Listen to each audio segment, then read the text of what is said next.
Hello everyone and welcome on in to another video on my channel. Today I've decided to kind of switch things up a bit, and since I'm so in tune with the Marvel Universe, as you've seen on my Instagram, I do a lot of drawings on that as well as on this channel, and occasionally I will post a story about what I thought of the new Marvel show or movie. And today I wanted to talk about Secret Invasion, as it has a lot of good stuff in it, but it just misses in the end, especially with all the conflicts surrounding the final episode.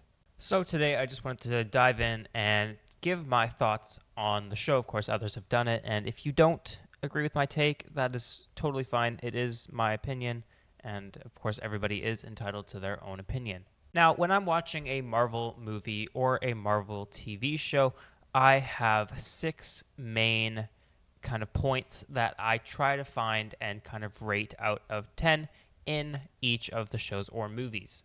And of course, those will vary per movie and per show, with different categories being in each. Now, the ones that are the same per kind of show and movie are, of course, the beginning setting, the climax, the villains, the new characters, old characters, and I guess these kind of both switch up, but for the shows it is the finale, and then for the movies it is the ending. So not a big difference. However, I do like to rate the full episode for the finale rather to the maybe later half hour of the movies. So, starting off with the first episode, I think it lays a good boundary and a good perspective on what the show is going to be about. It sets up the characters very nicely, gets you emotionally attached, and then ends the episode off killing a main character, that being Maria Hill. I also think it sets the stage for Gravik as an incredible villain of the series, and making it so heartfelt at the end that Maria Hill thinks that Nick Fury killed her. The opening credits are also amazing, with, of course, Everett Ross being a Skrull, which poses the question how long he has been a Skrull for, and I will get to that at the end of the video, thinking about how long some certain people in the show have been Skrulls for. So for that reason, honestly, the beginning of Secret Invasion gets a 7 out of 10 for me.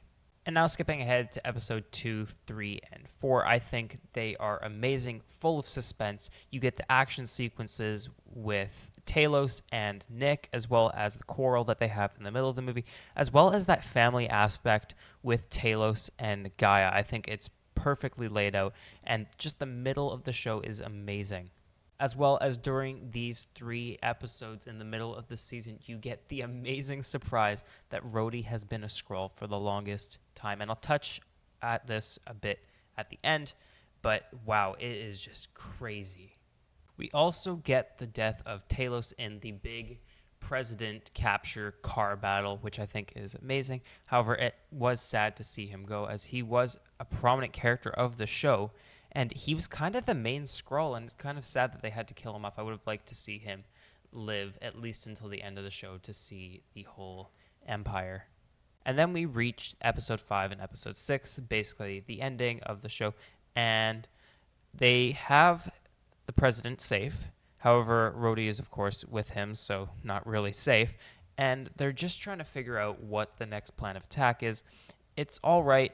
It's not the best, but then you also get more information about the harvest, which is that capsule containing every Avenger's blood. I don't know why they had it all together in one. However, it does make for an all right episode. Nothing too memorable. It also has some scenes with Priscilla and Gaia, which is okay.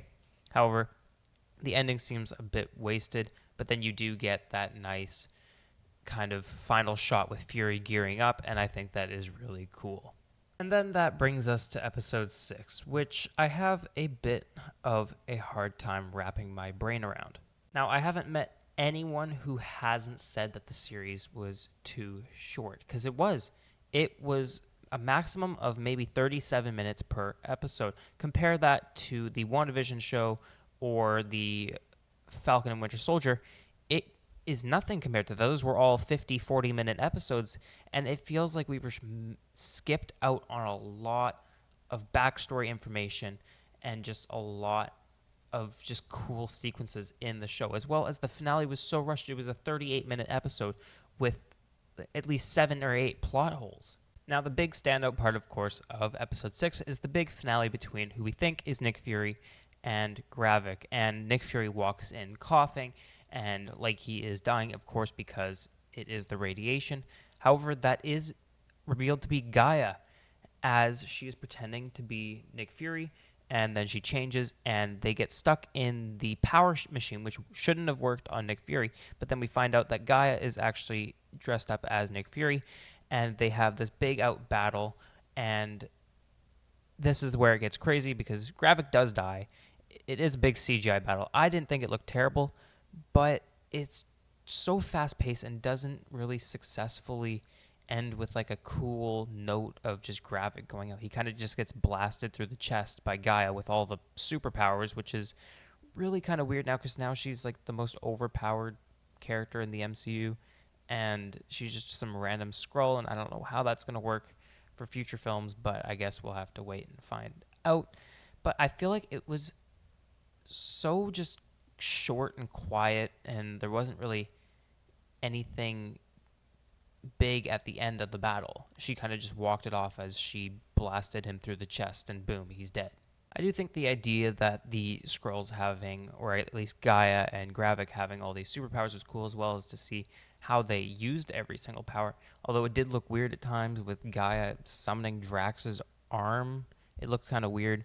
But yeah, overall not the greatest battle, but not the worst. At the same time, we are treated to a three-way quarrel between, well, I guess a four-way quarrel between the President, Nick Fury, Sonya Falsworth, and Rhodey over who is a Skrull here. And of course, Rhodey is outed as a Skrull as he is shot. I really do like that part. I think that part is very, very smartly played out. However, Rhodey not being smart, or I guess Rava is the name of the Skrull impersonating him, isn't very smart, reaches for the gun, but of course Nick Fury just shoots him through the head, and the President is of course in shock, and then that's where the show takes a big leap and just gets really messy from there. Now, I think it works really well, and I like the fact that he finds out, but the rest of the show gets a bit confusing. Now the rest of the show goes like this. So the President, he basically declares his all-out war on any non-human species on Earth,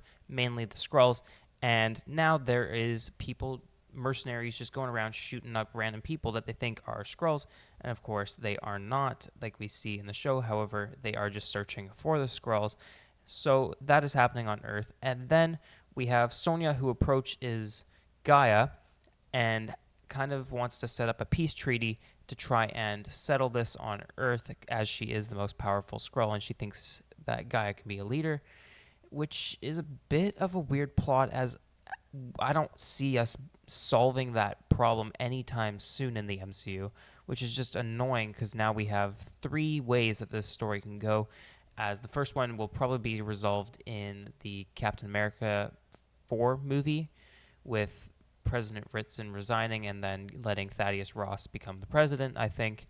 And then we have the fourth plot hole, which is Nick Fury going off to space with his wife, and they want to set up a peace treaty between the Kree, which is the species in Miss Marvel, which end up being the bad guys, between the Skrulls, which is, of course, there's a big all-out war there, which that will probably be resolved in the Marvels, which is nice to know, as that is coming up in a few months. But I just think that there's so many plot holes that could have been resolved and given us a happy ending. During the final episode, we also get an exchange from Rhodey, our Rhodey, not the Skrull one, and Everett Ross, with Everett Ross asking how long he's been here, which is the question we have all been asking, and I will touch on this now. Rhodey is in a hospital gown, which makes you think, when was the last time he was in the hospital? Which leads you to Civil War, where he was shot out of the sky from Vision, and he's unconscious. Now, what a lot of people think, and I think it's the clear answer, is that he was taken after some time at the hospital, because he also can't walk as he gets out of his sleeping cell, which means that he doesn't know about Tony's death, nor does he know about anything that happened in Infinity War, and that is really, really sad, which sets up actually a fourth movie with Secret Wars, which is Don Cheadle's full, or a show movie, I don't know which one it is now, with him, I guess, maybe finding out that Tony is dead and him taking up maybe the Iron Man mantle, maybe not going as Iron Man, but kind of taking over his place. You also get Everett Ross in there, and I think at the same time, maybe he was also captured around Civil War area, although that means that he wasn't actually Everett Ross in Black Panther. I don't know. Nobody's really talked about it. I'm not really the one to dig in deep with these shows. It just leaves you thinking, when was he a Skrull? And then you get the ending. Well, guess what? There is no ending. There's no post-credit scene, no post credit scene. It's just nothing. It leaves you with nothing really to not really question. It sets up 4 movies. You got Captain America: New World Order, whatever it's called now. You got the Marvels. You got whatever show they're going to explain the Sonya Fallsworth and Gaia team up with, and then you've got Armor Wars with Rhodey. And judging as those projects are years and years away, we're in for the longest wait ever. So, with the beginning setting being a 7 out of 10, I'll give the climax an 8. That is all the mysteries that we uncover in the last 2 episodes. The villain, a 9.5. The Skrulls were amazing, especially Gravik, how menacing he was. Although the last episode kind of made him feel like a child, which I guess he kind of was. And the new characters, 9 out of 10. I loved every single new character. Old characters, you've got Rhodey, I guess you can kind of count him. You've got, of course, Maria Hill. You've got Everett Ross, and you've got Nick, and you've got, who else was new? I think that's it. Anyways, they're still really good characters, and I enjoyed seeing them again.